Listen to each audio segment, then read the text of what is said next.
నమస్తే, welcome to power debate. నేను బ్రహ్మనాయుడు.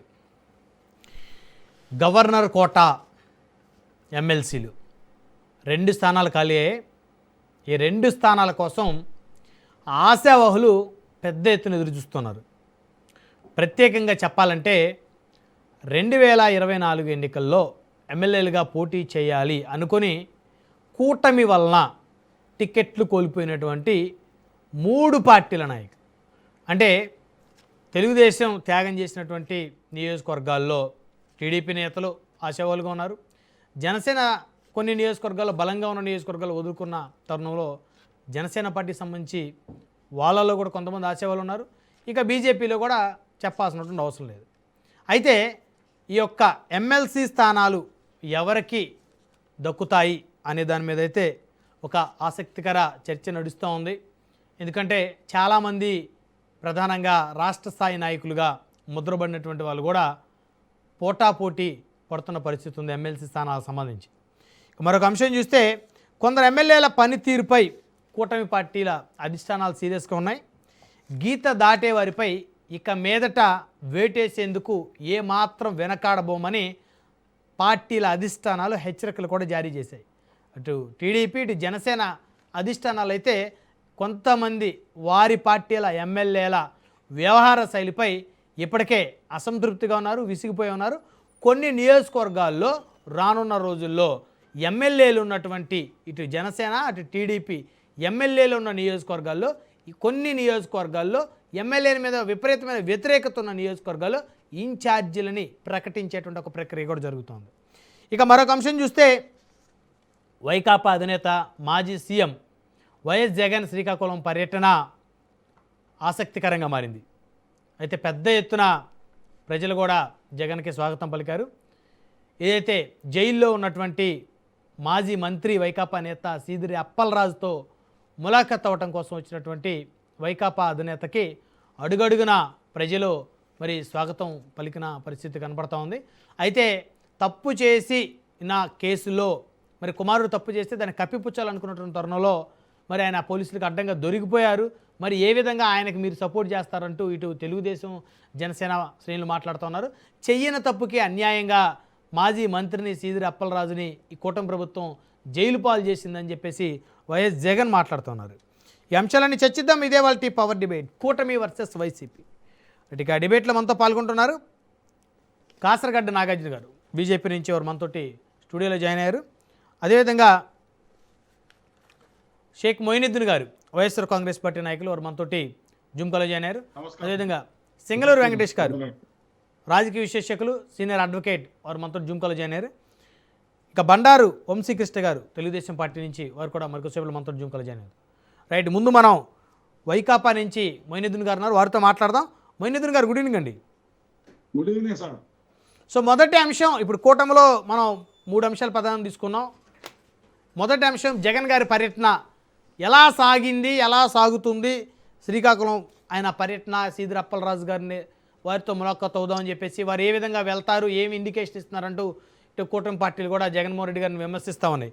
అంటే జన సందోహం మరి స్వచ్ఛందంగా వచ్చిందని కొందరు అంటే తరలించారని మరికొందరు అంటున్నారు. మీరేం చెప్తారు సార్? బ్రహ్మాండ సార్, మీకు రాజనీతి ప్రేక్షకులకు డిబేట్ ఉన్న పెద్దగా నమస్కారాలు సార్. జగన్మోహన్ రెడ్డి గారి పర్యటనలకు పిలవాల్సిన అవసరం లేదు, పిలుపు ఇవ్వాల్సిన అవసరం అంతకంటే లేదు సార్. జగన్మోహన్ రెడ్డి గారు వస్తున్నారు, నెల్లూరుకు వస్తున్నారంటే జన సముద్రం నెల్లూరు మారిపోతుంది. చిత్తూరు వెళ్తున్నారంటే చిత్తూరు అదే పరిస్థితి, కడప వెళ్తున్నారంటే అదే పరిస్థితి. జగన్మోహన్ రెడ్డి ఎక్కడ అడుగు పెట్టినా కూడా అభిమానులు, కార్యకర్తలు, నాయకులు, అంటే పార్టీకి అభిమానించే వాళ్ళు కూడా వెళ్ళిపోతున్నారు సార్. అది ఒక జన సముద్రంలో కనపడుతూ ఉంటుంది. అయితే దీన్ని ఓరవలేక ఈ రోజు ఈ కూటమి నాయకులు ఈ ఎల్లో మీడియా చేసే ప్రచారాన్ని తట్టుకోలేకపోతున్నారు. ఎందుకంటే సార్, ఒక నాయకుడు ఒక పరామర్శకి వెళ్తున్నప్పుడు అతన్ని చూసేదానికి అతనికి మద్దతుగా వేలాది మంది ప్రజలు, కార్యకర్తలు వస్తూ ఉంటే అక్కడ పోలీసులు బ్యారికేడ్లు పెట్టి ఆపడం అవసరమా? వాళ్ళు ప్రశాంతంగా పోనిచ్చుంటే అక్కడ ఎటువంటి సంఘటన జరిగి ఉండేవి కావు. ఈ రోజు వాళ్ళు ఎక్కడికి పోయినా కూడా లాఠీ చార్జీ చేయడము, కొట్టడము, బ్యారికేడ్లు పెట్టడము, మూలపేట దగ్గర ఆపడము, నర్సరీపేట దగ్గర బ్యారికేడ్ పెట్టడము, అంటే ఒక్క చోటగా సార్ శ్రీకాకుళాన్ని పలాసనే ఒక జైలు మాదిరిగా చేసేసారు. అంటే ఇంత చేస్తా ఉంటారు, తిరిగి జగన్మోహన్ రెడ్డి గారిపై నిందలు వేస్తుంటారు. సార్ బ్రహ్మనాయుడు సార్ ఒక విషయం చెప్పాలి సార్. 304A అనేది కేవలం 304A అంటే అన్ఫార్చునేట్ గా జరిగే క్రైమ్ అన్నమాట. Negligence of crime. Negligence of crime లో 304A పెడతారు. అందులో చిదిలే అప్పలరాజు గారిని 304Aగా థర్డ్ అక్యూజ్డ్ పెట్టారు. థర్డ్ అక్యూజ్డ్ పెట్టిన వ్యక్తిని అరెస్టు చేయడము ఎంత శోచనీయం, ఎంత బాధాకరమైన విషయం సార్. ఆ భారతదేశంలో ప్రతిరోజు కొన్ని వేల యాక్సిడెంట్ జరుగుతున్నాయి.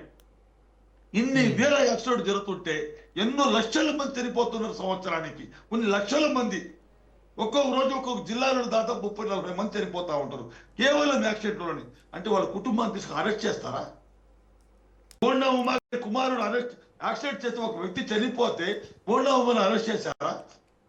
కందుకూరులో చంద్రబాబు నాయుడు గారి ర్యాలీలో మహిళలు చనిపోతే చంద్రబాబు గారు అరెస్ట్ చేశారా? చంద్రబాబు నాయుడు గారు కేసు పెట్టారా? పవన్ కళ్యాణ్ గారి ర్యాలీలో ఒక వ్యక్తి చనిపోతే పవన్ కళ్యాణ్ మీద కేసు పెట్టారా? సింహాచలం దేవాలయం అక్కడ భక్తులు చనిపోతే వాళ్ళ మీద కేసులు పెట్టారా? దేవదాస్ శాఖ మీద కేసు పెట్టారా? తిరుమలలో భక్తులు చనిపోతే దేవదాస్ శాఖ మీద అక్కడ కేసు పెట్టారా? అక్కడ ఈవో మీద కేసు పెట్టారా? కేవలం ఏదో విధంగా ఎల్లో మీడియా ఏదైతే కపట నాటకాలు ఆడుతున్నదో, ఏ కపట నాటకాలు ఆడుతున్నదో వాళ్ళు చెప్పింది వేదం లాగా ఈ రోజు టీడీపీ ప్రభుత్వం చేస్తున్నది. ఇక్కడ కూటమి ప్రభుత్వం ఎల్లో మీడియా అరెస్ట్ చేయబట్టి చేస్తారు, లేదంటే లేదు. ఎల్లో మీడియాకు అవినీతి పెరగడంటే ఆ ఒత్తరిచ్చిందే తీర్పు. కోర్టులో అవసరం లేదు, లాయర్లు అవసరం లేదు, వాదనలు అవసరం లేదు. ఎల్లో మీడియా ఏది చెప్తే అదే ఫైనల్. జగన్మోహన్ రెడ్డి గారు ఈ యాక్సిడెంట్ గురించి ఎటువంటి మద్దతు ఇవ్వలేదు సార్. జగన్మోహన్ రెడ్డి గారు క్లియర్ గా చెప్పారు, యాక్సిడెంట్ జరగడము తప్పే, అయితే అన్ఫార్చునేట్లీ జరిగింది. అన్ఫార్చునేట్లీగా జరిగితే ఒక చిన్న వయసు కుర్రోడిని ఒక మేజర్ కానీ ఇప్పుడు 18 సంవత్సరం ఇంకా నిండలేదు అతనికి. మొన్ననే నీట్ ఎగ్జామ్ రాశాడు. అటువంటి పిల్లవాడికి ఆ భవిష్యత్తు ఉన్న పిల్లవాడిపై ఒక కేసు పెట్టి మర్డర్ కేసు. ఏం సార్ రాజకీయాలు ఇంత దిగజారుతున్నామా? ఇంత భయపడుతున్నారు చంద్రబాబు నాయుడు గారు, లోకేష్ గారు, జగన్మోహన్ రెడ్డి గారు చూస్తే అంత భయం వేస్తుందా మీకు? చిదిరి అప్పలరాజు ఒక బీసీ కష్టపడి పైకి వచ్చిన సరే, ఇక్కడ ఒక ఇష్యూ జరిగినప్పుడు కులాల అంశం వద్దు, అసలు తప్పు ఒప్పు మాట్లాడదాం. సరే తప్పు ఒప్పు సార్. అయితే అక్కడ జరిగింది ఒక అతను మైనారిటీ కూడా తీరని వ్యక్తి, కుర్రోడు నీట్ రాశాడు, అతని భవిష్యత్తు ఉంది. అన్ఫార్చునేట్ జరిగిన యాక్సిడెంట్ ని దాన్ని తీసుకువెళ్ళేసి అబ్బా కావాలని చేశారని ఆ సిద్ధిరప్ప అరెస్ట్ చేస్తారు సార్? ఇంతకంటే దుర్మార్గం ఉంటుందా? రేపటి రోజు నాలాంటి వేరే వ్యక్తికి రాజకీయ నాయకుడిని కారు యాక్సిడెంట్ చంపేస్తే అనుమానం పడవచ్చు. అయ్యా ఇతను రాజకీయ నాయకుడు, ఇతను అధికార ప్రతినిధి, ఇతను ప్రధాన కార్యదర్శి, ఇతను మాజీ ఎమ్మెల్యే, ఇతను ఎమ్మెల్యే అని చెప్పొచ్చు. అవన్నీ వదిలేసి అతని మీద మర్డర్ కేసు పెట్టి కుమారుణ్ణి, కుటుంబాన్ని అందరిపైన కేసులు పెట్టేసి చేయడం అనేది దుర్మార్గం చర్య. ఈ రోజు రాష్ట్రంలో అదే జరుగుతుంది సార్. ఈ అవినీతిని అంతమొందించాలి. అందుకే నిన్న పొద్దుటూరు ఎమ్మెల్యే వరదరాజు గారు చెప్పారు, ఆయన క్లియర్ గా చెప్పారు ఏం జరుగుతుంది నా యొక్క వరదరాజుల రెడ్డి గారికి నియోజకవర్గంలో ఏం జరుగుతుంది ఆయనకు అర్థం కావట్లేదా? అంటే ఆయన నియోజకవర్గంలో జరిగేటువంటి ఆ తప్పుల్ని కూడా ఆయన సరిచేయలేని పరిస్థితుల్లో అన్ఫిట్ అయ్యారు లేదు అని చెప్పేసారు సార్. నా వల్ల కావడం లేదు, అధికారులు లంచగొండులు అయిపోయారు, పోలీసులు వినడం లేదు, లంచానికి అవినీతికి అలవాటు పడిపోయారు అని ఒక ఎమ్మెల్యే చెప్తుంటే అంతకంటే దౌర్భాగ్యం ఉంటుంటుంది సార్. అంతకంటే దౌర్భాగ్యం ఉంటుందా? చంద్రబాబు నాయుడు పొద్దున్నేస్తే అబ్బా భయపెట్టేశారు, న్యూస్ వచ్చేసింది, బయట గడగడలాడారు ఎమ్మెల్యేలు అందరూ. అయిపోయింది ఈ రోజు ఎమ్మెల్యేల పని. వాళ్ళు కోపగించుకున్నారు, చంద్రబాబు సీరియస్ అయ్యారు. ఎవరి మీదే సీరియస్ అయ్యారు చంద్రబాబు నాయుడు గారు? మీరు ఎవరి మీదే ఎన్ని డ్రామాలు ఎందుకు వస్తున్నారు? ఈ రోజు నెల్లూరు జిల్లాలో చూపిస్తా సార్, ఒక చెట్టు లేదు, ఒక పుట్ట లేదు, ఒక గుట్ట లేదు, అడవి అనేది లేదు. ఏమి పూర్తిగా శాంతంగా నాకేశారు సార్, పూర్తిగా నాకేశారు. అడిగితే కేసులు పెడతారా, కొడతారా, రౌడీజం చేస్తారా? ఎన్ని రోజులు జరుగుతుంది మీ రౌడీతం? ఎన్ని రోజులు జరుగుతుంది మీ అవినీతి? ఎన్ని రోజులు జరుగుతుంది మీ దోపిడీ? ఈ దోపిడీకి 2029లో తగిన విధంగా మీకు ఉంటుంది అనేది వైఎస్ఆర్సీపీ తరపు నుంచి చెప్తున్నా సార్ నేను. రైట్, వన్ బై వన్ మాట్లాడదండి. రైట్, ఇక మనతో డిబేట్లో తెలుగుదేశం పార్టీ నుంచి బండారు వంశీకృష్ణ గారు వారితో మాట్లాడదాం. వంశీ గారు, గుడ్ ఈవినింగ్ అండి. గుడ్ ఈవినింగ్ బ్రహ్మనాయుడు గారు. అన్యాయంగా మాజీ మంత్రి సీదిరి అప్పలరాజు గారిని అరెస్ట్ చేసి జైల్లో పెట్టారు. సో వారిని చూడటానికి, వారితో ములాఖాత్ అవడానికి వెళ్ళినటువంటి మాజీ ముఖ్యమంత్రి గారిని ఇష్టానుసారంగా వారిని ట్రోల్ చేస్తూ ఉన్నారు. అదేవిధంగా అడుగడుగునా వారిని అడ్డుకుంటా ఉన్నారు అనేది మొయినుద్దీన్ గారు ఆవేదన వ్యక్తం చేస్తున్నారు. సార్ గుడ్ ఈవినింగ్ మీకు, మొయినుద్దీన్ గారికి, వెంకటేష్ గారికి, నాగార్జున గారికి, రాజ్ న్యూస్ వీక్షకులందరికీ కూడా. సార్ ఈరోజు సీదిరి అప్పలరాజు గారి అరెస్ట్ అనేటటువంటి అంశం 10వ తారీఖు నుండి మనం చూసుకుంటా ఉన్నాం బ్రహ్మనాయుడు గారు. ముందుగా అదొక యాక్సిడెంట్ కేసుగా సార్ చెప్పినట్లుగా 304(1) ఇప్పుడు ప్రస్తుతం 106(1) అయింది బిఎన్ఎస్లో. ఒక యాక్సిడెంట్, నెగ్లిజెన్స్ వల్ల జరిగినటువంటి ఒక యాక్సిడెంట్ గానే రిజిస్టర్ అయింది ముందుగా. ఎవరు సిద్ధార్థ త్యాగి అనేటటువంటి కుర్రోడు ఫాస్ట్ గా బండి నడిపి చంపేసాడు, అది చావు కారణమయ్యాడనే ఎఫ్ఐఆర్ ఫస్ట్ రిజిస్టర్ అయింది బ్రహ్మనాయుడు గారు. ఆ తర్వాత అక్కడ ఉన్నటువంటి ప్రత్యక్ష సాక్షులు, సీసీ కెమెరాల ఆధారంగా ఆ యాక్సిడెంట్ చేసింది సిద్ధార్థ త్యాగి కాదు, అరవ్ వర్మ అనేటటువంటి ఒక టీనేజ్ మైనర్ కుర్రోడు, అప్పుడే మైనారిటీ తీరిందో లేదంటే ఎల్ బోర్డ్ లైసెన్స్ ఉన్నటువంటి వ్యక్తి ఈ యాక్సిడెంట్ చేశాడు అని సాక్ష్యాలు, ఒక లారీ డ్రైవర్ సాక్ష్యం చెప్పిన తర్వాత alter to 105, 61(1), 238, 240, 242, 249 read with 49 of BNS. అంటే ఏంటంటే 105 అంటేనేమో కల్పబుల్ హోమిసైడ్, అంటే ఒక వ్యక్తి చనిపోతాడని తెలిసి కూడా అక్కడ వదిలిపెట్టి వెళ్ళడానికి కల్పబుల్ హోమిసైడ్ అంటారు, ఈక్వల్ టు మర్డర్. ఆ తర్వాత 238 ఒక వ్యక్తిని కాపాడేటటువంటి క్రమంలో అతని స్థానంలో ఇంకొకరిని పంపించడం. ఆ తర్వాత 240 నేరస్తుడిని తప్పించి పోలీస్ వ్యవస్థను మరియు చట్టాలను తప్పుదావ పట్టించడం, నేరస్తులకు రక్షణ ఇవ్వటం, తప్పుడు సమాచారం ఇవ్వటం అనేటటువంటి సెక్షన్లతోటి కేసు ఆల్టర్ చేయబడింది బ్రహ్మనాయుడు గారు.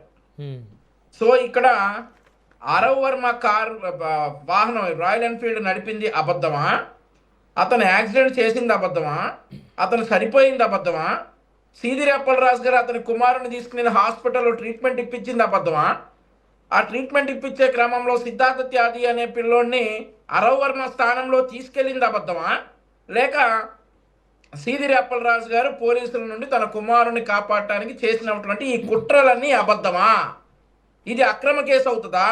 ఒక వ్యక్తి చావుకు కారణమైనటువంటి తన కుమారుని తప్పించడానికి మరొక వ్యక్తిని అక్కడ పెట్టడం, ఆ తర్వాత పోలీసుల్ని, న్యాయ వ్యవస్థని తప్పుదారి పట్టించడం, ఇవన్నీ అబద్ధాలా? ఇవి తప్పుడు కేసులా? దానయ్య చనిపోయిన మాట అబద్ధమా? అరవ్ వర్మ గుద్దిన మాట అబద్ధమా? ఏం అబద్ధమని తప్పుడు కేసు అవుతుంది బ్రహ్మనాయుడు గారు? జగన్మోహన్ రెడ్డి గారు ఆ రోజు ఒక మాట చెప్పారు బ్రహ్మనాయుడు గారు, డాక్టర్ పలాస ఎమ్మెల్యే ఫిషరీస్ మంత్రిగా చేసినటువంటి సీదిరి అప్పలరాజు గారి మీద కేసు పెట్టారని అంటా ఉన్నారు. డాక్టర్గా చేసినటువంటి సీదిరి అప్పలరాజుకు తెలియదా యాక్సిడెంట్ చేసిన అతన్ని పోలీసులకు లొంగిపోయేలా చేయాలి, పోలీసులకు అప్పచెప్పాలి, ఎల్బోర్డ్తో ఉన్నటువంటి యాక్సిడెంట్ చేశాడు తెలియదా డాక్టర్గా ఉన్నటువంటి సీదిరి అప్పలరాజుకి? పలాస ఎమ్మెల్యేగా ఉన్నటువంటి సీదిరి అప్పలరాజుకు తెలియదా? లేదంటే మంత్రిగా పనిచేసిన సీదిరి అప్పలరాజుకు తెలియదా? సీదిరి అప్పలరాజు ఎందుకు తప్పించాడు అతని కొడుకుని? ఇవన్నీ మేము ఇప్పుడు అక్రమ కేసులు అవుతాయా ఇట్లా పెడితే? మళ్ళీ క్యాస్ట్ గురించి తీసుకురావద్దని అంటా ఉన్నారు కాబట్టి తీసుకురావడం లేదు. బీసీలు అనగదొక్కుతున్నామా? మీరు చంపిన ఆయన ఎవరు? ఓసీయా, ఎస్సీయా ఏమన్నా? ఆయన కూడా బీసీయే కదా. ఆయన బీసీఏ, యాదవ్ అనుకుంటా. మరి ఇవన్నీ ఎలా వస్తాయి సార్? ఎందుకు మాట్లాడతారు ఇవన్నీ? సరే సార్, ఇవన్నీ కాదు. ఈరోజు జగన్మోహన్ రెడ్డి గారు ఒక కారణంతో శ్రీకాకుళంకి వచ్చారు సార్. ఏంటి సార్ ఆ కారణం? ఈయన కలవడానికి వచ్చారు, జైల్లో ఉన్నటువంటి ములాఖత్కి వచ్చారు. 16 నెలలు జైల్లో ఉన్నటువంటి జగన్మోహన్ రెడ్డికి ఈ ములాఖత్ నియమ నిబంధనలు తెలియవా సార్? 5 గంటలకి ఇది క్లోజ్ అవుతుందన్న సంగతి తెలియదా? 5 గంటల లోపు ఎందుకు వెళ్ళలేకపోయారు? అసలు అతను కలిసే ఉద్దేశం ఉందా మీకు? 5 గంటల లోపు మీరు జైలుకి ఎందుకు వెళ్ళలేకపోయారు కలవటానికి? జగన్మోహన్ రెడ్డి 16 నెలలు జైల్లో ఉన్నాడు. ఈ నియమాలు తెలియవా జగన్మోహన్ రెడ్డి గారికి? ఎందుకు వెళ్ళలేకపోయారు మరి? 5 గంటలలోపు ఎందుకు వెళ్ళలేకపోయారు? సో ఇదంతా కూడా బల ప్రదర్శన చేసుకోవడానికి ఈయన ఒక బల ప్రదర్శనగా వెళ్ళడం, అక్కడ టైం అయిపోయింది అనేటటువంటి సాకు తోటి వెనక్కి రావడం. సో నా క్వశ్చన్ అదే, ఎందుకు వెళ్ళారు, ఎందుకు వచ్చారు వెనక్కి? 16 నెలలు జైల్లో ఉన్నటువంటి జగన్మోహన్ రెడ్డికి 5 గంటలకు ములాఖత్ అనేది క్లోజ్ అవుతుందని తెలియదా? ఎందుకు లేట్ చేశారు? ఏమన్నా అంటే జనాలు వచ్చారు, కంట్రోల్ చేయలేనంత జనాలు వచ్చారు. సిద్ధం సభలకు కూడా వచ్చారు మరి జనాలు.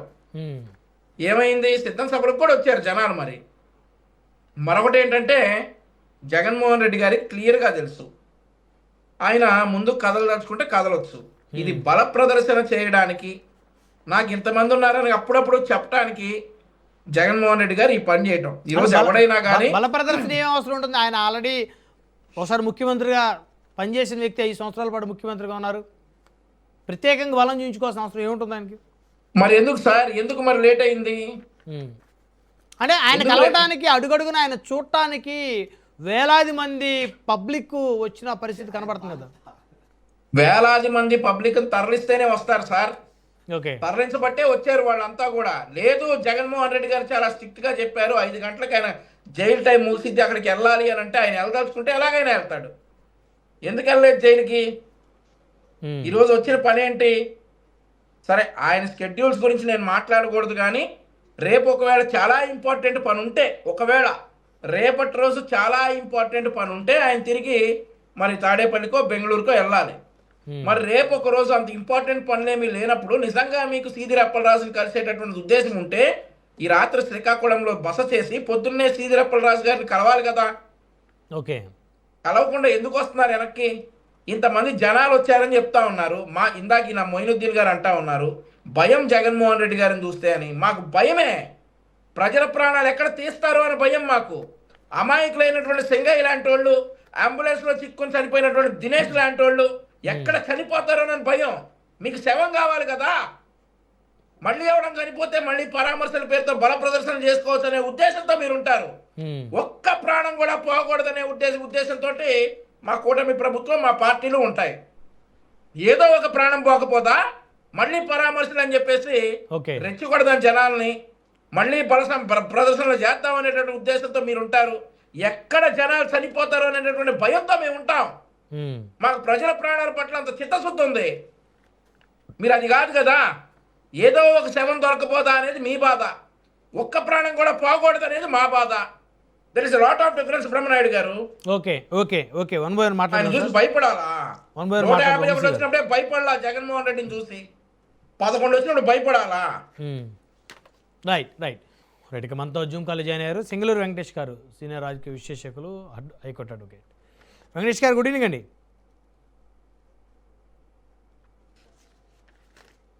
వెరీ గుడ్ ఈవినింగ్ బ్రహ్మనాయుడు గారు. సో సీదిరి అప్పలరాజు గారిని అరెస్ట్ చేయటం, జైల్లో పెట్టడం, ఇది తప్పంటూ వైసీపీ, ఆయన చేసినటువంటి పనికే ఆయన జైలుకి వెళ్ళారంటున్నారు టీడీపీ నేతలు. మీరేం చెప్తారు? ప్రాథమిక విచారణ జరుగుతుంది కదా బ్రహ్మనాయుడు గారు. ప్రాథమిక విచారణ జరిగిన తర్వాత సెక్షన్స్ ఆల్టర్ చేయబడి, ఆల్టర్ చేసిన సెక్షన్స్ ప్రకారం సీదిరి అప్పలరాజు గారిని అరెస్ట్ చేశారు. ప్రభుత్వం ఇక్కడ తీసుకోవాల్సిన కొన్ని జాగ్రత్తలు ఇంకా కొంచెం పటిష్టంగా తీసుకున్నట్లయితే ఇటువంటి ఆరోపణలు వచ్చేవి కాదు. ఆయన అరెస్ట్ చేయడంలో కానివ్వండి, అరెస్ట్ చేసిన విధానంలో కానివ్వండి, ఎవరూ తప్పు పట్టేటువంటి ఒక పరిస్థితి కాదు. న్యాయస్థానాలు కూడా దాన్ని సహేతుకంగా ఒప్పుకున్నాయి కాబట్టే ఆయన్ని రిమాండ్కి పంపించడం జరిగింది. అయితే జరిగినటువంటి విషయంలో కొంచెం కూలంకషంగా లోపలికి వెళ్ళినట్లయితే, ఇక్కడ జరిగినటువంటి ఎంక్వైరీ కేవలం సీదిరి అప్పలరాజు గారి ఒక్కరికే పరిమితం చేయడం అనేది ఇక్కడ కొంచెం ఆశ్చర్యపడేటువంటి ఒక విషయం. ఎందుకంటే మాజీ మంత్రి, అలాగే ఒక డాక్టరు, అక్కడ స్థానికంగా అత్యంత బలమైనటువంటి నాయకుడు, ఈ బలమైనటువంటి నాయకుడు నేరుగా ప్రత్యక్షంగా దిగి ఖచ్చితంగా దీనికి సంబంధించి ఆయనే నేరుగా ఉన్నాడు అని చెప్పేసి అని ప్రూవ్ చేయడంలో ప్రభుత్వం విఫలమైందని చెప్పేసి అని చెప్పాలి. ఎందుకంటే ఒక మాజీ మంత్రి కానివ్వండి, ఒక బలమైన నాయకుడు చెప్తే కొన్ని పదుల సంఖ్యలో కార్యకర్తలు కానివ్వండి, అక్కడ ఉన్నటువంటి నాయకులు కానివ్వండి, ఇటువంటి కార్యక్రమాలు చేసేవాళ్ళు చాలా మంది ఉంటారు. కానీ ఇక్కడ సీదిరి అప్పలరాజు గారిని టార్గెట్ చేశారా, లేకపోతే నిజంగా సీదిరి అప్పలరాజు గారి ఈ యొక్క కుట్రపూరితమైనటువంటి వ్యవహారానికి పూనుకున్నారా అనేది పోలీసు విచారణలో కానివ్వండి, లేదా తదుపరి వీరు ప్రవేశపెట్టేటువంటి సాక్ష్యాల మీద కానీ ఆధారపడి ఇక్కడ మనం నేరారోపణ ఎక్విజేషన్ చేయగలుగుతాం. ప్రైమా ఫేసి ఎవిడెన్స్ ఏదైతే పోలీసు తీసుకున్నారో దాని ప్రకారం అక్కడ సెక్షన్స్ ఆల్టర్ చేయబడి, ఈ సెక్షన్స్ అన్ని కూడా 1-2 సెక్షన్స్ కాకుండా మిగతా సెక్షన్స్ అన్ని కూడా బేసిక్ గా బెయిల్ ఇచ్చేటువంటి సెక్షన్సే. ఏవైతే 340 కానివ్వండి, 342, 349 అండ్ 39, 49 సెక్షన్స్ ఏవైతే ఉన్నాయో ఇవన్నీ కూడా బెయిలబుల్ సెక్షన్స్. బట్ ఏదైతే 61 సబ్సెక్షన్ 2 ఏదైతే ఉందో దీని ప్రకారం 10 సంవత్సరాల వరకు కూడా శిక్ష పడేటువంటి ఒక అవకాశం ఉంది. కాబట్టి ఆయన ఇటువంటి పరిస్థితిలో ఉన్నారని చెప్పేసి చెప్పవచ్చు. అయితే దీనికి సంబంధించి ఇంకా కూలంకషంగా లోపలికి వెళ్ళినట్లయితే మనం విచారణలో బయటకు వచ్చినటువంటి విషయాలు ఏమైతే ఉన్నాయో, అక్కడ ప్రమాదం జరిగిన తర్వాత సుమారుగా 8.5 లక్షల రూపాయలు ఒక అగ్రిమెంట్ రాసుకున్నటువంటి ఒక వ్యవహారం కనిపిస్తుంది. వారి బాధితులు కూడా చెప్తున్నారు 1.5 లక్షల రూపాయలు ఇన్ని అడ్వాన్స్ ఇచ్చారు అని చెప్పేసి అని కూడా చెప్తున్నటువంటి ఒక పరిస్థితి మనం అందరం చూస్తున్నాం. అయితే విచిత్రంగా తెలుగుదేశం ప్రభుత్వానికి సంబంధించిన నేతలు మాత్రం 10 లక్షల రూపాయలు ఆర్థిక సహాయం ప్రకటించారు. ఇక్కడ మనం అది కూడా ఖచ్చితంగా మంత్రి పార్థసారథి గారు ఆయన ఒక 5 లక్షలు ఆయన సొంత డబ్బులు కూడా ఇచ్చినట్టున్నారు బాధిత కుటుంబం. వాట్ ఎవర్ ఇట్ మేబీ నేను దాన్నేం తప్పు డబ్బులు ఇవ్వడానికి నేనేం తప్పు పట్టను, కానీ అధికారంలో ఉన్న వాళ్ళు నేరుగా ప్రతిపక్షంలో ఉన్నటువంటి మంత్రి కానివ్వండి, లేకపోతే ప్రతిపక్ష పార్టీగా ఉన్నటువంటి ఒక మాజీ మంత్రి సంబంధించిన కుటుంబ నేపథ్యంలో ఉన్నటువంటి ఈ కేసు విషయంలో వీరు డబ్బులు ఇవ్వటాన్ని మనం ఇక్కడ కాన్స్పిరసీగా చూడాల్సినటువంటి ఒక పరిస్థితి. ఈ రాష్ట్రంలో అనేకమైనటువంటి యాక్సిడెంట్లు జరుగుతున్నాయి. మరి ప్రతి చోట అక్కడ ఉన్నటువంటి స్థానిక నేతలు కానివ్వండి, కులానికి సంబంధించిన నేతలు కానివ్వండి, బీసీ నాయకులు అయితే, ఎస్సీ నాయకులు అయితే 10 లక్షలు 20 లక్షలు ఇచ్చినటువంటి పరిస్థితి లేదు కదా. సో ఇక్కడ జరిగినటువంటి ఈ కాన్స్పిరసీ దీన్ని మనం ఎత్తి చూపాల్సినటువంటి ఒక పరిస్థితి. ప్రభుత్వం వైపు నుంచి ఏదైనా మిస్టేక్ జరిగింది అని అంటే ఈ 10 లక్షలు ఇవ్వటమే.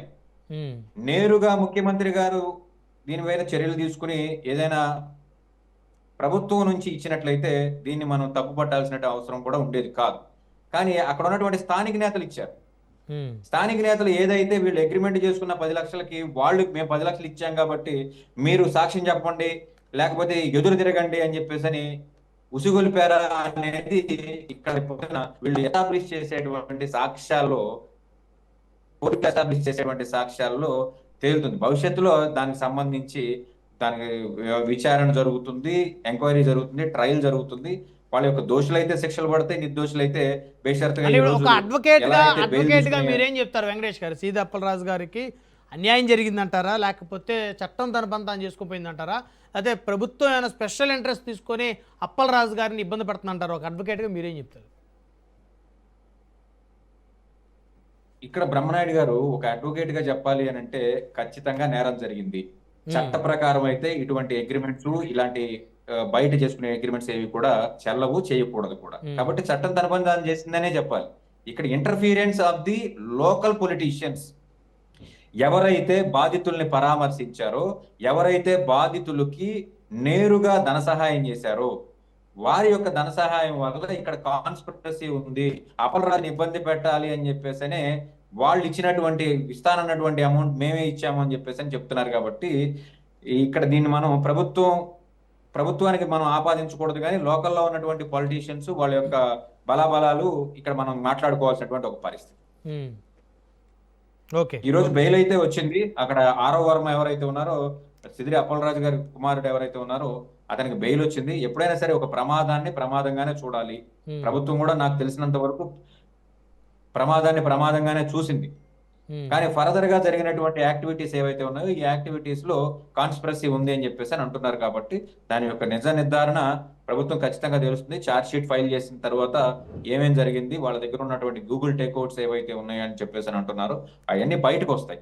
కానీ నేరుగా సిదిరి అప్పలరాజే దీనికి కారణం అని చెప్పేసి అని అంటున్నారు కదా, ఇక్కడ కొంచెం ఆలోచించాల్సినటువంటి ఒక విషయం. Okay right, one by one మాట్లాడదాం. మనతోటి స్టూడియోలో ఉన్నారు బీజేపీ నాయకులు కాసరగడ్డ నాగార్జున గారు. నాగార్జున గారు గుడ్ ఈవినింగ్ అండి. Sir good evening sir. So Jaganmohan Reddy గారిని చూడటానికి పబ్లిక్ తండోపతండాలుగా అవును వచ్చిన పరిస్థితి చూసాం. ఆయన ములాఖత్ కూడా కాలేకపోయిన పరిస్థితి. అవును, ఆయన వచ్చింది సీదిరి అప్పలరాజు గారితో కలిసి ఆయనకి సంఘీభావం తెలిపి మద్దతు తెలిపి అండగా నిలబడదాం అంటే ఆయన వస్తున్నారని తెలిసి వేలాదిగా పబ్లిక్ తరలిచ్చారు. అదేవిధంగా అప్పలరాజు గారికి అన్యాయం జరిగింది, అన్యాయంగా అన్ని కేసులు ఇరికించారని కూడా మాజీ సీఎం మాట్లాడారు. అవును సార్, మొదటగా అవునన్నా కాదన్నా వాళ్ళ కొడుకు చేసింది కానీ సిదిల అప్పలరాజు గారు చేసింది కానీ తప్పు.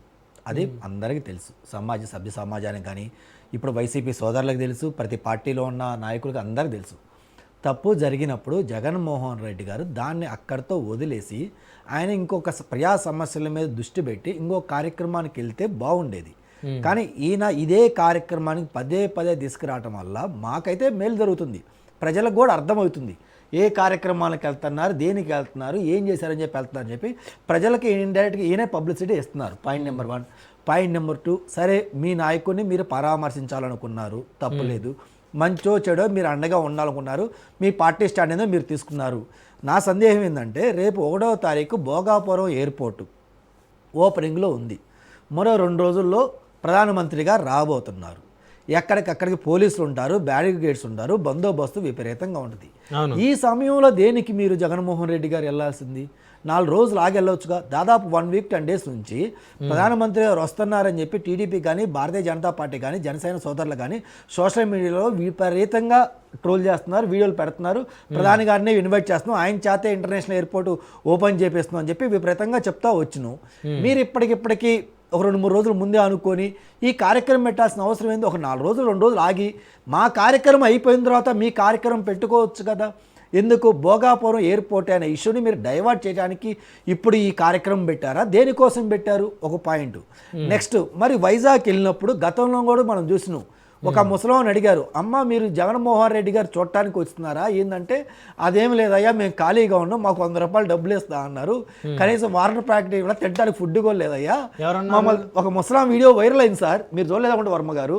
వైజాగ్లో జగన్మోహన్ రెడ్డి గారు ఏదో దాని మీదకి వచ్చినప్పుడు, ఎవరు చనిపోతే వచ్చినప్పుడు కూడా, అదే జాలాలు తప్పిపోయినప్పుడు వచ్చినప్పుడు కూడా ఆ ముసలాంని అడిగారు, అమ్మ మీరు ఇలా బోర్డులు పెట్టుకుని ఎండలో నిలబడుతున్నారు కదా, ఏందమ్మా అంటే మాకు 100 రూపాయలు 200 ఇస్తా అన్నారయ్యా, అందుకే మేము వచ్చినాం అని చెప్పి. అంటే జన సమీకరణ ప్రతి పార్టీ చేసింది, దాంట్లో భాగంగా జగన్మోహన్ రెడ్డి గారు జన సమీకరణలో భాగంగా ఇలా చేసుకున్నారు, బాగానే ఉంది. కాబట్టి నా సమస్య ఏంటంటే అక్కడ ఉన్న విలేకరులు కానీ ప్రజలు కానీ ఎయిర్పోర్ట్లో దిగినప్పుడు ఒక్క నాయకుడు కానీ ఒక కార్యకర్త కానీ అన్న గతంలో మనం విశాఖపట్నాన్ని క్యాపిటల్గా డిక్లేర్ చేసాం, మళ్ళీ ఇప్పుడు తూచి ఇప్పుడు కాదంటున్నాం కదా, మరి ప్రజలు కానీ వేరే పార్టీ వాళ్ళు కానీ మమ్మల్ని అడుగుతున్నారన్నా, మేము ఏం సహాయం చేయాలన్నా, మీరు మాకు రాజధాని ఇచ్చి న్యాయం చేశామన్నారు కదా, ఇప్పుడు మళ్ళీ రాజధాని వెనక్కి తీసుకుంటున్నాం అన్నారు కదా, అంటే మీరు మాకు అన్యాయం చేశారని చెప్పి ఒక్క నాయకుడు ఎందుకు అడగలేదు? అది కూడా ఒక పాయింట్. నెక్స్ట్, జగన్మోహన్ రెడ్డి గారిని చూడటానికి తండోపతండాలుగా లేదా ప్రజలు వాళ్ళ బాధలు చెప్పుకోవడానికి తండోపతండాలుగా జనాలు వచ్చారని చెప్పి మా సోదరుడు వైసీపీ మిత్రుడు చెప్పడం జరిగింది. సరే, ప్రజల బాధలో ఉన్నారో ఇంకొకటో ఆయన మీద అభిమానంతో జనాలు వచ్చారన్నారు కదా, సరే ఏంది ఇప్పుడు జగన్మోహన్ రెడ్డి గారు ఖాళీగా ఉన్నారు కదా, అంత పనేం లేదు కదా, బిజినెస్ కూడా భారతమ్మే చూస్తుంది కదా, ఏం చేయొచ్చు? నియోజకవర్గం వారీగా కానీ జిల్లా వారీ కానీ ఈ రోజు నైట్ నేను ఈ జిల్లాలో ఈరోజు ఈ జిల్లాలో ఉంటున్నాను, నెక్స్ట్ డే ఇంకో జిల్లాలో ఉంటున్నారు, మీ సమస్యలు కానీ లేదా పలానా పార్టీ ఆఫీస్లో ఉంటారు, నన్ను చూడాల్సిన వాళ్ళు కానీ నాతో మాట్లాడాల్సిన వాళ్ళు కానీ మీరు రావచ్చు కదా అని చెప్పి మీరు ఇన్విటేషన్ ఇవ్వచ్చు కదా, కార్యక్రమం కండక్ట్ చేయొచ్చు కదా. అంటే మళ్ళీ మిగతా నాయకులు కూడా అట్లనే చేశారా? అధికారంలో ఉన్నప్పుడు ఎలా రాలా? అధికారం ఇప్పుడు నారా లోకేష్ గారు చూడండి సార్, అధికారంలో ఉన్నాడు, ప్రతి నియోజకవర్గానికి ఆయన వెళ్తున్నారుగా, నిన్న ఆదోని దానికి వెళ్ళారు కదా, మరి అలాగే జగన్మోహన్ రెడ్డి గారు కనెక్ట్ చేయొచ్చు కదా. అలాగే మా మాధవన్ ఉన్నాడు, ఏదో కార్యక్రమం తీసుకుని ప్రజల్లోనే ఉంటున్నాడు కదా, ఆయన 24 గంటల లీవులు ఏమి లేరు కదా. గతంలో కూడా ఎప్పుడు మా మాధవ్ గారు కాకుండా అంతకుముందు మా అధ్యక్షుడు ఉన్నప్పుడు కూడా మేము ప్రజల్లో ఉన్నాం. 1 రోజు 2 రోజులు ఉండి 5-6 రోజులు మేము తాడేపల్లి ప్యాలెస్లో బెంగళూరు ప్యాలెస్ లేవు కదా, వీళ్ళే అన్నారు కదా, ప్రజలు వాళ్ళ బాధలు చెప్పుకోవడానికి వస్తున్నారు, కార్యకర్తలు చూడటానికి వస్తున్నారు అని చెప్పి వీళ్ళంతా వీళ్ళే చెప్పినట్టు 2 రోజులు ఉండొచ్చు కదా, తప్పే ఉంది సార్. ఏమైంది? కొంపలు ఆడిగిపోయింది. 2 రోజులు ఉండండి, అందరినీ కలవండి, ఇబ్బంది ఏమి లేదు. మేము గనక ఆపాలంటే పిఎం గారు ప్రోగ్రామ్ ఉందని చెప్పి ఎయిర్పోర్ట్లోనే ఆపొచ్చు కదా, మీకు పర్మిషన్ ఇవ్వకుండా ఆపొచ్చు కదా, ముఖాలు క్యాన్సిల్ చేయొచ్చు కదా. మేము ఎప్పుడు అలా చేయలేదు కదా, జగన్మోహన్ రెడ్డి గారు రమ్మన్ను, వెళ్ళమన్ను, చూడమన్ను, ఆయన్ని ములాఖాత్ అయిన తర్వాత బయటకు వచ్చి మేము మాట్లాడమన్నాం. ఏమని మాట్లాడమన్నారు? మీకు అన్ని సదుపాయాలు సరిగ్గా ఉన్నాయా, దోమలేం గుట్టట్లేదా, అన్ని ఫుడ్ అంతా బాగానే ఉందా, ఇబ్బంది ఏమి లేదా అని మాట్లాడిన తర్వాత ఏం చెప్తారు? ఆయన మైనర్ కాదు, ఐ థింక్ లాయర్ గారు కూడా ఒకసారి చెక్ చేయాలి. నేను చెప్పేది మిస్టేక్ ఉంటే లాయర్ గారు రెక్టిఫై చేయొచ్చు. ఆయన మైనర్ కాదు, ఆయనకి 18 ఇయర్స్ 18 సంవత్సరాలు వచ్చినాయి. ఆయన మేజర్ అని చెప్పి ఎఫ్ఐఆర్ రాశారు. నేను మైనర్ అని అబద్ధం చెప్తున్నాను జగన్మోహన్ రెడ్డి గారు చెప్తారా? లేదు, ఆ కుర్రాడు వెళ్ళి ఒకరిని గుద్దాడు, ఆయన ప్లేస్లో ఇంకొకరిని పంపించారు మా డాక్టర్ గారు, ఆయనకి ఏం తెలియదు అమాయకుడు అని చెప్పి ప్రజలకు చెప్పడానికి ఈరోజు ప్రెస్ మీట్ పెడుతున్నారు. బయటకు వచ్చి ఏం మాట్లాడతారు జగన్మోహన్ రెడ్డి గారు కూడా మేము చూడటానికి రెడీగా ఉన్నప్పుడు ఆయన ఒక మాట అన్నారు. సిదిల అప్పర్రాజు కొడుకు ఎవరైతే ఉన్నాడో అతను గుద్దినప్పుడు ఆ వ్యక్తి చనిపోయాడు సంథింగ్ ఏదో ఉన్నప్పుడు సిపిఆర్ చేయడానికి కూడా దిగి వెళ్ళి ట్రై చేశాడు. వాళ్ళ నాన్న బేసికల్గా డాక్టర్ కాబట్టి వాళ్ళ నాన్న దగ్గర చూసి నేర్చుకొని ఈయన ఇంకో డాక్టర్ అయినట్టు ఆయన మీద సిపిఆర్ చేయడానికి ట్రై చేశాడంటే అంటే మీరు డైరెక్ట్గా చంపారని చెప్తున్నారా? సిపిఆర్ ఎవరికి చేయాలి? హార్ట్ అటాక్ వచ్చి గుండెపోటు వచ్చిన వాళ్ళకి కానీ గుండె ఆడటం ఆగిపోయిన వాళ్ళు కానీ అలాంటి వ్యక్తికి సిపిఆర్ చేయాలి. ఈయన యాక్సిడెంట్ అయ్యి దెబ్బలు తగిలి చనిపోయే పరిస్థితిలో ఉంటే ఈయనకి సిపిఆర్ చేసే ఉపయోగం ఉంది. మొదట మీరేం చేయాలి? ఇతను తీసుకెళ్ళి హాస్పిటల్లో కదా మీరు జాయిన్ చేస్తుంది. సరే బతికినా చచ్చిన ముందు ఇతను కదా హాస్పిటల్లో జాయిన్ చేస్తుంది. మరి ఆ కార్యక్రమం మీరు చేశారా? ఆయన డాక్టరే కాబట్టి చదువుకున్నారే కాబట్టి ఆయన ఏం చేయాలి? నీకేం పెద్ద దెబ్బలు తగలేదు లేరా బాబు, కొన్ని గీసుకొని పోయింది కదా. గతంలో జగన్మోహన్ రెడ్డి గారు రాయి పెట్టి కొడితే ఇక్కడ ఎలా అయితే చిన్న దెబ్బ తగిలిందో నీకు అంతే కదా, కొడుకెత్తులు ఎలా అయితే గీసుకోపోయిందో నీకు అంతే కదా. నీ ప్రాణానికి ఏం కాదు, అసలు నువ్వు ఎవరిని గుద్దావు, ఏ ఏరియాలో గుద్దావు, అక్కడ మన నాయకులను పంపిద్దాం, అతగాని హాస్పిటల్ వేసుకొద్దాం అని చెప్పి ఇది కదా చర్చ జరగాల్సింది సార్, ఇది కదా చేయాల్సింది. మరి అది ఎందుకు చేయరా? నెక్స్ట్ ఇంకోటి సార్, చనిపోయిన ఫ్యామిలీ పేద ఫ్యామిలీయే, డబ్బులు లేని ఫ్యామిలీయే, వాళ్ళు పేదరికంగా వెనకబడిన వాళ్ళే. వెనకబడినంత మాత్రాన చావును అడ్డం పెట్టుకొని డబ్బులు సంపాయాలని వాళ్ళు అనుకుంటారా? అది కాదు ఇక్కడ మనం మాట్లాడాల్సింది. ఇందాక టీడీపీ వాళ్ళు డబ్బులు ఇచ్చారు, వైసీపీ వాళ్ళు డబ్బులు ఇచ్చారంటే ఆ పార్టీ ఆ యొక్క ఎవరైతే చనిపోయిన బాధితున్నారో డబ్బుల కోసం వాళ్ళ చనిపోయిన వ్యక్తిని ఈయన చచ్చిపోలేదు, ఏదో పాము కడిచింది, లేదా ఇంకొకరు గుద్దారు అని అబద్ధాలు చెబుతారా? ఆ యొక్క లాయర్ గారు కూడా మాట్లాడతా వైసీపీ వాళ్ళు డబ్బులు ఇచ్చారు అన్నారు. ఎందుకు డబ్బులు ఇచ్చారు ఆ పాయింట్ మనం మాట్లాడాలి. అలాగే టీడీపీ వాళ్ళు కూడా డబ్బులు ఇచ్చా అన్నారు, ఆ పాయింట్ మనం మాట్లాడాలి. ఏం మాట్లాడాలి సార్? వైసీపీ వాళ్ళు డబ్బులు ఇచ్చారంటే దానికి కాన్స్పిరసీ ఏంది? మేము గుద్దినా మా పేరు మీరు చెప్పొద్దు, మేము మర్డర్ చేసినా మా పేరు మీకు చెప్పొద్దు. మరి నేను అదే చెప్తున్నా నేను ఏం చేసినా మా తప్పు జరిగిందని చెప్పి మీరు కోర్టులో చెప్పొద్దు, అందుకు మేము మీకు డబ్బులు ఇస్తామని డబ్బులు ఇచ్చారా? లేదా టీడీపీ మిత్రులు మీకు అన్యాయం అయితే జరిగిందమ్మా, మీరు చట్ట ప్రకారంగా నిలబడండి, మీకు ఏదైతే జరిగిందో అన్యాయం దాన్ని బహిరంగంగా మీరు మాట్లాడండి అని మీ కుటుంబానికి ఉండటానికి ఆదుకోవడానికి చదువు కోసం ఇంత డబ్బులు ఇస్తామని చెప్పి ఇచ్చారు. ఇద్దరు ఏది రైటు ఏది రాంగో మీరు చెప్పండి సార్. జనాలు చూస్తున్నారు కదా, ప్రజలు చూస్తున్నారు కదా, చేసిన తప్పుని కప్పిపుచ్చుకోవడానికి వాళ్ళు డబ్బులు ఇస్తే వీళ్ళు ఏం చేశారు? మీరు న్యాయం మాట్లాడండి అమ్మా, మీకు జరిగిన దానికి అన్యాయానికి మా తరపు మేము కొంత నష్టపరిహారం ఇస్తామని చెప్పి ఇచ్చారు. మేము గనక కేసు పెట్టాలనుకుంటే ఇందాక వైసీపీ మిత్రులు అన్నప్పుడు 2 ఎగ్జాంపుల్ మనం గమనంలో తీసుకోవాలి. ఇప్పుడు సిదిల అప్పర్రాజుది బైక్తో గుద్ది చంపితే వాళ్ళ కొడుకు, గతంలో జగన్మోహన్ రెడ్డి గారు వాళ్ళ డ్రైవరు కారుతో గుద్ది చంపారు. మరి అతని మీద అటెంప్ట్ మర్డర్ కానీ ఇంకోటి కానీ పెట్టి ఎందుకు అరెస్ట్ చేయాలా? జగన్మోహన్ రెడ్డి గారు మేము ఎందుకు అరెస్ట్ చేయాలా? వీళ్ళనే ఎందుకు అరెస్ట్ చేస్తున్నాం? ఇక్కడ కక్షపూరిత ఎక్కడుంది సార్? కక్షపూర్వకంగా ఎక్కడ పట్టించుకోకుండా వెళ్ళిపోయాడని అంతే కదా సార్. మరి ఓకే ఓకే ఓకే మాట్లాడుతున్నారు నాగార్జున గారు, సమయం తక్కువ ఉంది. ఇక మొయినుద్దీన్ గారు చెప్పండి సార్.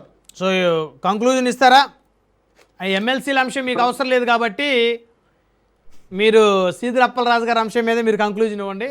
సో ఎమ్మెల్సీలకు సంబంధించి కూటమిలో ఉన్నటువంటి బీజేపీ టీడీపీ నాయకులు వాళ్ళు చెప్తారు సార్. ఇప్పుడు ఇదంతా చంద్రబాబు నాయుడు నారా లోకేష్ గారు ఒక డైవర్షన్ పార్టీ చేసి ప్రజలను మూర్ఖులు చేయాలి, దాంట్లో భాగంగా ఈ యొక్క సిదిరి అప్పలరాజు కేసు సార్. భారతదేశంలో కొన్ని లక్షల యాక్సిడెంట్లు జరుగుతున్నాయి, ఎక్కడ ఈ విధంగా ఇటువంటి జరిగిందా? పోతున్న రామారావు గారు ఎమ్మెల్యే టీడీపీ, ఆయన కారు గుద్ది 2 మంది వ్యక్తులు చనిపోయారు. ఎప్పుడు వాళ్ళ కుటుంబం మొత్తం మీద కేసు పెట్టి జైల్లో పెట్టారా? ఆయన కాదు, ఆయన ఏమైనా తప్పించలేదు కదా,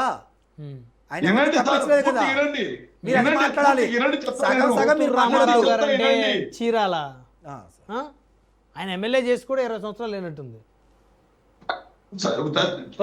సార్. తర్వాత పవన్ కళ్యాణ్ గారి రోడ్ కాన్వాయ్స్ ఒక వ్యక్తి చనిపోతే దానిపైన పవన్ కళ్యాణ్ మర్డర్ కేసు పెట్టారా? చంద్రబాబు నాయుడు గారు ఆయన కాన్వాయ్ మొన్న మార్కాపురంలో కాన్వాయ్లో ఒక చనిపోతే ఆ చంద్రబాబు నాయుడు మర్డర్ కేసు పెట్టారా? చంద్రబాబు నాయుడు కందుకూరులో పెట్టని చోట సభ అది పెట్టి మర్డర్ కేసు కాదని ఎవరైనా చెప్పండి సార్ ఆయనకి. ఉమ్. పెట్టని చోట మర్డర్ కేసు పెట్టి కాదని ఎవరైనా చెప్పండి అంటే ఇది కూడా ఆయనకి. మర్డర్ కేసు కాదు సార్, ఇది కూడా మర్డర్ కేసు కాదు. అన్ఫార్చునేట్ జరిగింది. అతను కుర్రవాడు, పిల్లవాడు భయపడిపోయాడు. ఇంటికి పోయి ఏం చెప్పాడు? మంత్రిగా, డాక్టర్గా, చేసి ఎమ్మెల్యేగా అందరూ చేసిన వచ్చి సీనియర్ చేసి అప్పుడు బుద్ధి ఏమైంది? భయపడిపోతే సార్ వినండి, పూర్తిగా వంశీ గారు పూర్తిగా వినండి సార్. ఇది ఎంత ఏంటంటే సార్, ఈ రోజు కాగి లెక్కలు ఏదైతే వచ్చాయో ఆ కాగులు వచ్చినప్పటి నుండి ఈ యొక్క టీడీపీ నాయకుల్లో, జనసేన నాయకుల్లో ఈయన గుండెల్లో రైళ్లు పరిగెత్తున్నాయి. వీళ్ళందరూ 22 లక్షల ఉద్యోగ పరిశ్రమలు వచ్చేసాయి, అయిపోయింది. 22 లక్షల పెట్టుబడులు వచ్చేసాయి, 22 లక్షల ఉద్యోగాలు వచ్చేస్తున్నాయి. ఓహో ఆహో అన్నారు. నిన్న కేంద్రం పూర్తి లెక్కలు పెట్టేసింది. నాయన ఏమీ లేదు నాయన, వచ్చింది 6,962 కోట్ల రూపాయలే, Okay. పోయింది 6,215 కోట్ల రూపాయలు. అయ్యే ఎన్ని అబద్ధాలు అని ఇప్పుడు చెప్పారు. చంద్రబాబు నాయుడు నాటకం అంతా బయటకు వచ్చేసింది. దీన్ని డైవర్ట్ చేయాలి. ఏమి చేయాలి? శివరాజు అరెస్ట్ చేయాలి. జరిగింది అది సార్. అక్కడ ఓకే ఓకే అటువైపు వెళ్ళిపోవాలి. అదే జరుగుతుంది ఈ రోజు. Okay. Diversion politics Chandrababu Naidu తెలిసినంత దుర్మార్గ వ్యవహారాలు ఎవరికి తెలియవు. దాన్ని వంట పట్టించుకున్నాడు నారా లోకేష్ గారు కూడా. ఓకే. నేను అంటున్నారు నారా భువనేశ్వర్ గారు సార్, ఒక అతను అడిగారు, అమ్మా మాకు తాగేదానికి నీళ్లు లేవు తల్లి అంటే, నీళ్లు అంత ముఖ్యమైన విషయం కాదు, నీళ్ల కంటే ఇంకా ముఖ్యమైన విషయాలు ఉన్నాయి అన్నారు. అవునా? తిరిగిన కుటుంబం కదా. అవును సార్, కుప్పంలో జరిగారు. కుప్పంలో నారా భువనేశ్వర్ గారు మీటింగ్ లో అందరు పోయి, అమ్మా మాకు తాగే నీళ్లు తల్లి దండం పెడితే, మీరు అసలు ఇది ముఖ్యమైన విషయమేనా? తాగే నీళ్లు ముఖ్యమైన విషయం కాదే, అంతకంటే ఇంకా పెద్ద విషయాలు ఉన్నాయి.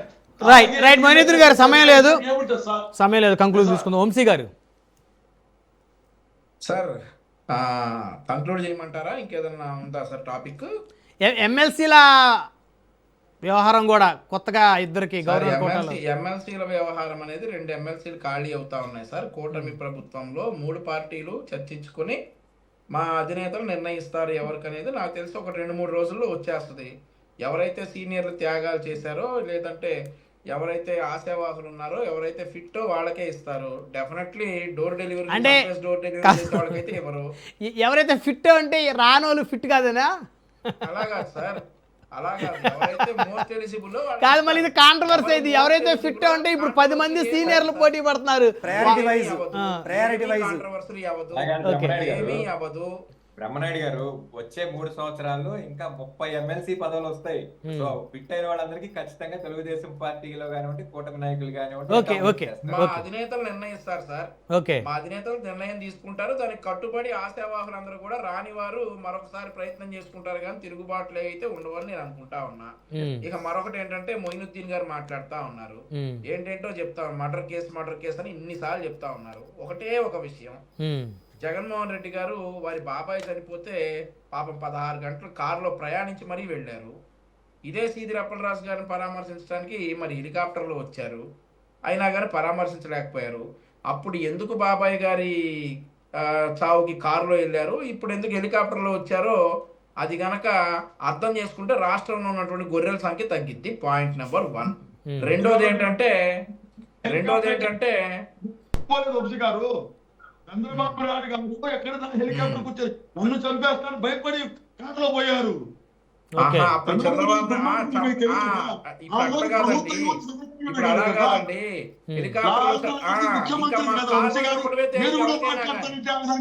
ఓకే, మొయినుద్దీన్ గారు వారు మాట్లాడినివ్వండి, వారు సరిపోయిందా? వయసు వస్తే సరిపోయిందా అండి? ఎందుకంటే ఆ మాటలు పోనీలేండి. మరొకటి ఇంకోటి ఏంటంటే, 45 సంవత్సరాల వయసు ఉన్నటువంటి గొర్రెల కాపరి ఆల్మోస్ట్ అతని వయసు అయిపోయిందనంటే జగన్మోహన్ రెడ్డి గారు ఈరోజు మాట్లాడాడు. 45 సంవత్సరాలు ఇంకేముంది అని అన్నాడు ఆయన. మరి ఆయన 45 సంవత్సరాలకే తండ్రి లేని బిడ్డని అని చెప్పి అడుక్కొని ముఖ్యమంత్రి అయ్యింది. 45 సంవత్సరాల అవినాష్ రెడ్డిని చిన్నపిల్లోడు అని అన్నాడు. మరి ఇక్కడ 45 సంవత్సరాల గొర్రెల కాపరి ఆల్మోస్ట్ వయసు అయిపోయిందా? ఎందుకు అతను కులాలు వద్దన్నారు కాబట్టి ఎందుకు అతను గొర్రెలు కాపరేనా? మీ దగ్గర డబ్బు ఉందనా? 45 సంవత్సరాలు మీరేమో చిన్నపిల్లలా? ఆయన వయసు ఏమో అయిపోయిందా? ఏం మాట్లాడుతా ఉన్నారు? అండ్ మరొకటి ఇంపార్టెంట్ థింగ్ అండి బ్రహ్మనాయుడు గారు, మరొక విషయం ఏంటంటే మీరు చెప్పండి, మీరు మాట్లాడండి, మీరు ఆపి నాకు మాట్లాడతా, మీరు ఆపి నాకు ఓకే, మొయినుద్దీన్ గారు ఆగండి ప్లీజ్. ఇంపార్టెంట్ థింగ్ ఏంటంటే ఈరోజు తల్లిగా కూతురిగా ఉన్నటువంటి మహిళలు, ఏదైతే దేశాన్ని రక్షిస్తున్నటువంటి కొంతమంది మహిళలు, వాళ్ళు పోలీస్ అధికారులు కావచ్చు, ఆర్మీలో ఉండొచ్చు, న్యాయ వ్యవస్థలో ఉండొచ్చు, ఇట్లా దేశాన్ని రక్షిస్తున్నటువంటి మహిళలందరికీ కూడా ఈరోజు వైఎస్ఆర్ కాంగ్రెస్ పార్టీ క్షమాపణ చెప్పాలి. ఒక లేడీ పోలీస్ ఆఫీసర్, ఎవరైతే జగన్మోహన్ రెడ్డి గారి రక్షణ కోసం వచ్చినటువంటి ఒక లేడీ పోలీస్ ఆఫీసర్ని ఇష్టానుసారం ఆముదాల వలస ఇన్ఛార్జ్ గారు ఎక్కడ పడితే అక్కడ తడుముతా నెట్టేస్తా అంతమంది మగవారిలో చేసినటువంటి ఈ దుశ్చర్యని మనమందరం కూడా ఖచ్చితంగా ఖండించాలి. ఆవిడ ఏ ఆఫీసర్ అయినా కానీ, ఎవరైనా కానీ, ఏ మహిళ అయినా కానీ అలా బిహేవ్ చేసి ఉండాల్సింది కాదు. మరి ఎందుకు ఆముదాల వలస ఇన్ఛార్జ్ గారు అలా బిహేవ్ చేశారనేది చెప్పి ఒక ఎక్స్ప్లెనేషన్ ఇచ్చి మరి ఆవిడ క్షమాపణ అయితే చెప్పాలని చెప్పేసి తెలుగుదేశం పార్టీ తరఫున డిమాండ్ చేస్తా ఉన్నాను బ్రహ్మనాయుడు గారు. రైట్. వెంకటేష్ గారు మీరేమంటారు? ఎమ్మెల్సీలకు సంబంధించిన అంశం చాలామంది ఆశావాళ్ళు ఉన్నారు, ఉన్నది 2 ఎమ్మెల్సీలు. లేదు బ్రహ్మనాయుడు గారు, నేను ఇందాక చెప్పినట్లుగా వచ్చే 3 సంవత్సరాల్లో ఇంకా కనీసం 30 సరాసరి రమారమి 30కి పైగా ఎమ్మెల్సీ స్థానాలు ఖాళీ అవ్వబోతుంది. 30 ఉన్నాయి, 40 ఉన్నాయి, 50 ఉన్నాయి సార్. ప్రభుత్వం అధికారంలో ఉన్నప్పుడే చట్టసభలో ఉండాలి. ప్రభుత్వం అధికారంలో ఉన్నప్పుడు తీసుకున్న వాడే ధన్యుడు. ఎగ్జాక్ట్లీ. వాళ్ళు ఏదైనా పని చేస్తే పని అయితే అధికారులతో పనులు చేసుకుంటారు, పైరవీలు చేసుకుంటారు, పంచాయతీలు చేసుకుంటారు. ఇక్కడ మీరు ఆలోచించాల్సింది ఏంటంటే 1 సంవత్సరమో 2 సంవత్సరాల తర్వాత ఎమ్మెల్సీ తీసుకున్నా ప్రభుత్వం 3 సంవత్సరాలు ఉంటుంది కాబట్టి అక్కడ నుంచి వాళ్ళ టెన్యూర్ లెక్క వేయబడుతుంది. ప్రభుత్వం అయిపోగానే ఏదో ప్రభుత్వం యొక్క టెన్యూర్ తో ఆ ఎమ్మెల్సీ పదవి యొక్క గడువు ఎమ్మెల్సీ 6 సంవత్సరాలు ఉంటుంది, అది పక్కన పెడదాం. కానీ ప్రభుత్వం అధికారంలో ఉన్నప్పుడే తీసుకొని ఎర్లీగా తీసుకోవాలనేది చాలా మంది ఆశ ఉంటుంది కదా. బ్రహ్మనాయుడు గారు, కూటమి అని చెప్పేసి 3 పార్టీలు ఒక మహాసంద్రంగా మారి ఎలక్షన్కి వెళ్ళినాయి. ఖచ్చితంగా కొన్ని త్యాగాలు చేయాల్సినటువంటి సీనియర్ నాయకులు త్యాగాలు చేశారు. అలా త్యాగాలు చేయనటువంటి పక్షంలో కూటమిగా ఏర్పడేటువంటి పరిస్థితి ఉండేది కాదు. ఇప్పుడు జనసేన లాంటి ఒక పార్టీకి 21 సీట్లు ఇచ్చారంటే 21 మంది తెలుగుదేశం పార్టీకి సంబంధించినటువంటి నాయకులు త్యాగాలు చేశారు కదా. వారందరినీ ఎక్కడో చోట అకామిడేట్ చేయాలి అన్నప్పుడు అందరికీ ఒకేసారి ఇవ్వడం కుదరదు. ఖచ్చితంగా చంద్రబాబు నాయుడు గారు ఆయన చాలా సీనియర్ రాజకీయ నాయకుడు, ఆయనకి చెప్పేటువంటి పరిస్థితి ఎవరికి ఉండదు. కానీ ఖచ్చితంగా వాళ్ళ యొక్క అర్హతలకి టైమింగ్ కి ఆధారపడి వాళ్ళు ఖచ్చితంగా అకామిడేట్ చేస్తారని నాలాంటి వాళ్ళందరూ కూడా నమ్మకం కూడా. రైట్ నాగార్జున గారు సార్, సో ఎమ్మెల్సీ అనేది ఇందాక మా సోదరుడు వంశీ గారు మాట్లాడారు, అలాగే మన లాయర్ గారు కూడా మాట్లాడారు, చాలా చక్కగా మాట్లాడారు. సో ఎమ్మెల్సీ అనేది రేపు ఇద్దరికి ఇచ్చినప్పుడు ఇంకెవరైనా ఆశావాదులు ఉన్నారంటే వాళ్ళు నెక్స్ట్ టైం చూసుకుంటారు. కాబట్టి మీరు ఒకటి గుర్తుంచుకోవాల్సింది అంటే మా ప్రభుత్వం 5 సంవత్సరాల్లో పోయే ప్రభుత్వం కాదు, 15 సంవత్సరాలు మేము కలిసే ఉంటాం. 15 సంవత్సరాల దాకా లేదు. మీరేమన్నారంటే అధికారంలో ఉన్నప్పుడు ఇస్తే ఉపయోగపడిద్ది నెక్స్ట్ అన్నారు కదా. ఇప్పుడు ఇచ్చిన 2 సంవత్సరాలకి ఇచ్చిన 3 సంవత్సరాలకి ఇచ్చిన నెక్స్ట్ 5 years కూడా మేము ఉంటాం. ఆ నెక్స్ట్ 5 years కాబట్టి వాళ్ళ ఎమ్మెల్సీ టర్మ్ అయిపోయిన దాకా మా ప్రభుత్వం పక్కా ఉంటాం, రాసి పెడతాం. జగనన్నలాగా కాదు, మాది వేరు, మాది సపరేటు. మేము జవాబుదారీతనంగా ఉన్నాం. జగన్ గారు కూడా నేను 30 ఏళ్ళు ఉంటానంటే ఆయన విమర్శించారు కదా. అదే చెప్తున్నా, అంటే ఇక్కడ చెప్పాలి కదా. మేము జవాబుదారీతనంగా ఉన్నాం, స్వేచ్ఛనిస్తున్నాం, భావ ప్రకటన స్వేచ్ఛ ఉంది. మేమేమో తప్పులు చేస్తే మాట్లాడినాం, మేము సరిదిద్దుకున్నాం. మేము ఒకవేళ తప్పులు చేయని కూడా మీరు తప్పులు అంటే కూడా అవి సాక్ష్యాధారాలతో బయట పెడతాను. ఇంకా పోతే ఈ పొద్దు కూడా మీరు చేసి కొరిక వినాలి సార్. ఇంకా మీరు ఇలాంటి కార్యక్రమం మాట్లాడి లాస్ట్ లో చివరిలో కొద్దిగా రైట్. సో నేనేమంటున్నా అంటే మీరు ఈ గత 5 ఏళ్ళు నెక్స్ట్ 5 ఏళ్ళు మీరు ఇలాగే కార్యక్రమాలు చేసుకుంటే వెళ్ళాలని జగన్మోహన్ రెడ్డి గారికి నేను మనసారా దేవుని కూడా కోరుకుంటున్నారు. మీరు ఇలా చేసుకుంటా పోతే వచ్చిన 11 సీట్లు ఒకటి తగ్గుకుంటా పోద్ది. అలా మీకు వచ్చిన 40% ఓటు బ్యాంకులు ఆల్రెడీ 5-6% పోయింది. ఇంకా 30-32% ఉంటుంది. అది కూడా ఇంకా ఇలాంటి కార్యక్రమాలు చేసుకుంటా ఉంటే ప్రజలు అది కూడా తీసేస్తారు. అది నేను చెప్పదలుచుకున్నా సార్. నెక్స్ట్ పాయింట్, ఇందాక టాంచి నేను చూస్తున్నా మా సోదరు వైసీపీ సోదరుడు పసిబిడ్డ అడావుల్లో పొరపాటున భయపడి వెళ్ళిపోయాడు అన్నాడు కదా. నేను అడిగేదంటే భయపడి వెళ్ళిపోతే సెటిల్మెంట్లకి 8 లక్షలు ఇస్తాను 10 లక్షలు ఇస్తాను ఎవరు మాట్లాడారు? ఎవరు మాట్లాడారు పెద్దలు అది కూడా మన క్వశ్చన్ చేయాలి మనం. అవును, ఎవరు మాట్లాడారంటే మాట్లాడారు? మాట్లాడితే ఆ ఎవరు కుర్రోడు మాట్లాడతారు? పెద్దలు అదే మాట్లాడతారు. ఆ కుర్రోడు మాట్లాడారా, సిదిరి అప్పలరాజు గారు మాట్లాడారా? మరి సిదిరి అప్పలరాజు గారు మాట్లాడితే మరి ఆయనకి అన్నీ తెలిసే జరిగినాయి కదా. మరి అలాంటప్పుడు వాళ్ళ కొడుకుని సరెండర్ చేయకుండా పక్కన వాళ్ళు ఎందుకు సరెండర్ చేశారు? పవన్ కళ్యాణ్ గారు ఫోన్ చేసి ఏమన్నా చెప్పారా? నారా చంద్రబాబు నాయుడు గారు ఫోన్ చేసి అని చెప్పారా? మా మాధవన్న ఫోన్ చేసి అని చెప్పారా? మాకేం సంబంధం? ఇక్కడ అక్రమ కేసులు ఏంది, ఇంకో సక్రమ కేసులు ఏంది? తప్పు మీరు చేశారు, మీరు ఇదయ్యారు, మీరు దొరికిపోయారు. ఇంకా దాంట్లో మేము చేయాలి ఏం సార్? ఇంకోటి, మా సోదరులు వైసీపీ మిత్రులు ఇందాక టాంచి మాట్లాడతారని చెప్పి మేము వెయిట్ చేశాను. బట్ మా వంశీ అని మాట్లాడారు సార్. ఒక మహిళా ఆఫీసర్ మీద మీరింత బహిరంగంగా అందరూ అబ్బాయిలు గుమ్ముగూడి ఎక్కడ పడితే అక్కడ టచ్ చేస్తా, లాక్కుని వెళ్తా, మీద పడతా ఉంటే అది నిజంగా మనం ఖండించాలా, ఖండించకూడదా? ఖచ్చితంగా ఖండించాలి. పార్టీలకి అతీతంగా మనం ఖండించాలా, ఖండించకూడదా? ఖండించాలి. Point number 1. పాయింట్ నెంబర్ 2, ఒక సాటి పౌరుడిగా మీ దగ్గర విజువల్స్ లేకపోతే నేను మీకు చూపిస్తాను, లేదంటే బ్రహ్మనాయుడు గారికి పంపిస్తాను, టీవీలో ప్లే చేస్తారు, మీరు చూడండి వాళ్ళు ఏం చేశారు అని. ఒక ఇన్ఛార్జి అంటే ఒక ఇన్ఛార్జిగా మీరు పెట్టిన అతను ఎంత సంస్కారంగా ఉండాలి, ఎంత సంస్కారహీనంగా, ఎంత బాధ్యతారహితంగా అతను బిహేవ్ చేస్తున్నారు. ఇంకొకటి చిన్న మాట చెప్పి నేను క్లోజ్ చేస్తాను సార్. మీరు మళ్ళీ గుర్తుంచుకొని మా ముఖ్యమంత్రి గారికి, ఉప ముఖ్యమంత్రి గారికి, హోమ్ మినిస్టర్ గారికి భారతీయ జనతా పార్టీ తరపున అలాగే ఒక సాటి పౌరుడిగా నేనేం చెప్తున్నా అంటే, ఎవరైతే మహిళా ఎస్ఐని అసభ్యకరంగా టచ్ చేసి ఆమెను ఇబ్బంది పెట్టారో వాళ్ళని చెప్పులు లేకుండా లాఠీలతో కొట్టుకుంటా రేపు పిఎం ప్రోగ్రాం అయిపోయిన తర్వాత రోడ్ల మీద నడిపించుకుంటా మీరు తీసుకెళ్ళాలి, పోలీసులకు ఆర్డర్ ఇవ్వాలి, పోలీసులు యాక్షన్ తీసుకోవాలని చెప్పి భారతీయ జనతా పార్టీ తరఫున నేను రిక్వెస్ట్ చేస్తున్నాను. అలాగే వాళ్ళని పరామర్శించడానికి జగన్మోహన్ రెడ్డి గారు మరోసారి రావాలి, ప్రజలకు ఎందుకు వచ్చారో కూడా మేము చూపించాలి. చెప్పండి. పిచ్చి మాటలు. హలో బ్రహ్మనాయుడు గారు సార్ వినిపిస్తుంది, చెప్పండి. ఒక్క సెకండ్ సార్. నా కోర్టులు యాక్సిడెంట్ జరిగిన కేసుల్లో ఉరిశిచ్చేస్తా సార్, యావజ్జీవకాలంగా ఉరిశిచ్చేస్తుందా? అక్కడ కూడా జరిగింది సెటిల్మెంటే. అక్కడ కోర్టులో కూడా లాస్ట్ జరిగిన సెటిల్మెంట్, ఇన్సూరెన్స్ ఎంత ఉంది ఏంటి, అక్కడ నుంచి ఇవ్వడము ఎంత ఇవ్వడము, అక్కడ నుంచి జరిగింది సెటిల్మెంట్. లాయర్ గారు మన ముందే ఉన్నారు, ఆయన తెలియదు ఏమి లేదు కాదు. కోర్టులే ఉరిశి చేయరు, వీళ్ళు కావాలని. ఎందుకంటే మళ్ళీ వస్తారట. ఏందో మీరు మాట్లాడేది, డిఎస్సీ ద్రోహం చేశారు, మోసాలు చేశారు. సార్ రేపు అసెంబ్లీ జరిగితే డిఎస్సీలో మోసాలు చేస్తే జగన్ అన్ని అసెంబ్లీకి రమ్మని చెప్పండి, ఆధారాలు తీసుకొని రమ్మని చెప్పండి. మేము అసెంబ్లీలో చర్చించడానికి సిద్ధంగా ఉన్నాం, అసెంబ్లీలో చర్చించడానికి సిద్ధంగానే ఉన్నాం. రైట్, ధన్యవాదాలు అండి చర్చలో పాల్గొన్నందుకు. షేక్ మొయినుద్దీన్ గారు, కాసరగాడు నాగార్జున గారు, అదేవిధంగా సింగళూరు వెంకటేష్ గారు, బండారు వంశీకృష్ణ గారు, అందరికీ పేరు పేరు ధన్యవాదాలు. మరి ఇది వాళ్ళ పవర్ డిబేట్ చూస్తూనే ఉండండి రాజ్ న్యూస్.